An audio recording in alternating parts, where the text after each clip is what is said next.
ఈ సందర్భాన్ని పురస్కరించుకొని నన్ను విమర్శించే కాపు నాయకులందరికీ కూడా నా సమాధానం చెప్తాను. 12 సంవత్సరాల తర్వాత నా మౌనాన్ని వీడి చెప్తున్నాను.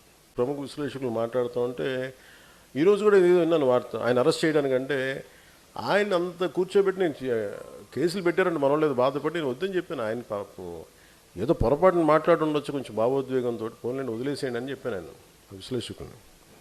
ఆయన్ని మటుకు అసలు ఇబ్బంది పెట్టద్దు, ఏదో ఆయన పొరపాటు జరిగి ఉండొచ్చు లేదంటే ఉండొచ్చు అని చెప్పి అసలు ఆయన ఏం చేయగలరు. ఈ సందర్భాన్ని పురస్కరించుకొని నన్ను విమర్శించే కాపు నాయకులందరికీ కూడా నా సమాధానం చెప్తాను. 12 సంవత్సరాల తర్వాత నా మౌనాన్ని వీడి చెప్తున్నాను. నేను ఎప్పుడు వచ్చింది ఒక కులం కోసం రాలా. కాపు నాయకులందరికీ ఇబ్బంది ఉందని చెప్తున్నాను. నేను ఒక కులం కోసం రాలా. నా దేశం కోసం వచ్చాను, నా నేల కోసం వచ్చాను, నా రాష్ట్రం కోసం వచ్చాను. మీరు నన్ను ఒక కుల నాయకుడిగా పెట్టాలనుకుంటే ఒక పని చేస్తాను. నన్ను విమర్శించే కుల నాయకులందరికీ కూడా, కాపు కుల నాయకులందరికీ మీ గురించి ఒక చక్కటి వివరణ ఇస్తాను. మీరే ముఖ్యమంత్రి అభ్యర్థిగా మీ అందరూ ఏకాభిప్రాయం సాధించండి. నన్ను విమర్శించే వాళ్ళందరూ ఒక ఏకాభిప్రాయాన్ని సాధించాలి.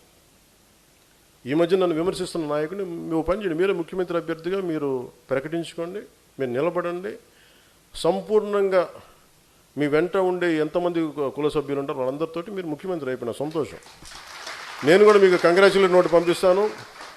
మీరు ముఖ్యమంత్రి నా మీద కూడా కేసులు పెట్టుకోండి, గతంలో వీడు ఇలా చేశాడని చెప్పి, ఇబ్బంది లేదు నాకు. విమర్శించే కాపు నాయకులు కూడా నేను ఒకటే చెప్తున్నాను, మాట్లాడితే రంగా గారిని పట్టుకొస్తారు. జనసేన కూర్చోబెట్టి టీడీపీ కమ్మాయిలు మాట్లాడుతుంటారు. నేను చెప్తాను, మీరు ఇష్టపడే రంగా గారు, ఆయన సతీమణి కమ్మ సామాజిక వర్గానికి చెందిన వ్యక్తి. వాళ్ళ బిడ్డలు, వారిద్దరు పుట్టిన బిడ్డలు ఇద్దరు 2 కులాలకు చెందిన వాళ్ళు అవుతారు. అంటే మీకు మీరు ఎంత కన్వీనియంట్గా ఉందంటే మీ రాజకీయం, అది చూడరు. ఆయన బతికున్నప్పుడేమో వైసీపీలో ఉన్న నాయకులందరూ కానీ ఇక్కడున్న నాయకులందరూ కూడా ఆయన బతికున్నప్పుడు ఒక్కళ్ళు మాట్లాడాలి ఆయన గురించి. చనిపోగానే ఈరోజు అందరికీ కోపాలు వచ్చేసింది. ఎందుకంటే మరి ఏం కూర్చోబెట్టి నా మీద పడ్డారు. నేను ఎప్పుడు కులం ప్రస్తావన తీసుకుని నేను ఎప్పుడు రాలేదు. చిన్నప్పుడు ఒక్కొక్కసారి ఏదో ఒకసారి నేను చీరాల్లో పెరుగుతున్నాడు అడిగాను, మా అమ్మని అడిగా, అమ్మ మనం ఏమిట్లని అడిగాను. ఎందుకు ఇలా చండాల ప్రశ్న చేసాను మా అమ్మ. దేనికంటే స్కూల్లో మా ఫ్రెండ్ వాళ్ళ ఇంటికి క్లాస్ ఇంటికి వెళ్తే వాళ్ళ అమ్మ అడిగింది మీరు ఏమిట్లా అంటే, నువ్వు నోరు మూసుకుని నీకు ఇలాంటి అడగను. ఎందుకంటే మా ఇంట్లో మాకు తెలియదు. మా father being a socialist, it's always about society. మానవత్వాన్ని చూసాం కానీ కులం అనేది ఒక సోషల్ ఫ్యాక్ట్. మనం పుడతాం దాంట్లో ముందుకు, అంతేగాని దాంట్లో కూరుకుపోం కదా. దాన్ని అర్థం చేసుకుంటాం, గౌరవిస్తాం. కానీ కూర్చోబెట్టి పదే మాట్లాడడానికి విసుగు వచ్చేసింది నాకు కూడా. ఇంకెంతకాలం మాట్లాడతారా మీరు? ఎంతకాలం మాట్లాడతారు ఒక్కొక్కళ్ళు? మీ గురించి చిట్టా విప్పనా? ఒక్కొక్కడి గురించి చెప్పాలా? ఒక్కొక్కడి గురించి తట్టుకోగలరా? నేను మాట్లాడితే నోరు విప్పితే ఇష్టానికి మాట్లాడతారు ఒక్కొక్కళ్ళు. మనోహర్ గారు కూడా రాకూడదు అంటారు, ఆయన కమ్మంటారు. ఎన్నికైన ఎమ్మెల్యేలు అందరూ ఎవరయ్యా? కాపులు లేరా దాంట్లో? నా పక్కన లింగంనేని రమేష్ గారు ఉంటే ఆయన కమ్మంటారు. ఎక్కడో తెలంగాణను పెట్టుకున్న వ్యక్తిని చూసుకుని ఆయన కమ్మంటారు. ఇంకెవరు ఉండకూడదు. ఇప్పుడు హసీనా కూర్చోబెట్టి కాపులు అండి, ఏం తెలియదు. Thank you. నేను చెప్తున్నా అంటే నేను చెప్పేది, అరే దాటి మాట్లాడదాం, కులాలు మతాలు దాటి వెళ్దాం, ఒకే అర్థం చేసుకుంటాం, మాట్లాడతాం, ప్రతి సమస్యను మాట్లాడతాం. అంటే కూర్చోబెట్టి ఇంకా తగ్గి నాకు విసుగు వచ్చేస్తుంది. ఇంకా నాకు ఓట్లు ఉంటే ఉంటాయి, పోతే పోతాయి. కానీ ఇలాంటి పనికిమాలిన విశ్లేషణలు, పనికిమాలిన ఈ విమర్శలు పెట్టుకుంటే మటుకు చాలా బలంగా సమాధానం ఇస్తాను. ఇది ఫస్ట్ టైము, భవిష్యత్తు అందరి చేత ఇప్పిస్తాను, గుర్తుపెట్టుకోండి.